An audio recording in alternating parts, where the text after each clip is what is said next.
এয়া মই আজি মাছৰুম বনাম। মাছৰুমখিনি সৰু সৰুকৈ কাটি মই গৰম পানীত ধুই লৈছোঁ ধুনীয়াকৈ। এতিয়া আলু, বিলাহী, পিঁয়াজ, আদা, জলকীয়া কাটি লৈছোঁ। লগত অকণমান মটৰো দিম।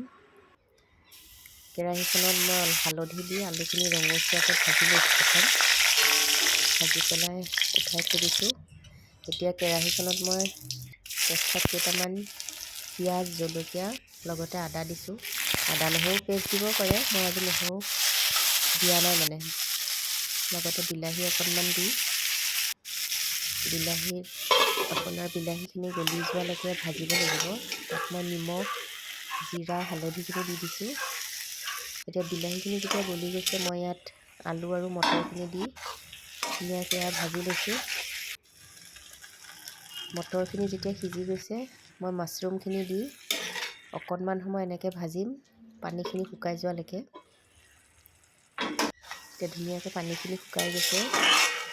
ইয়াত মই জোখমতে অকণমান পানী দি, আমি যিহেতু 2জন মানুহ, জোখমতে পানী দি অকণমান সিজিবলৈ দিম আলুখিনি। এতিয়া মই ইয়াত ধনিয়া দি ভাতৰ লগত পৰিৱেশন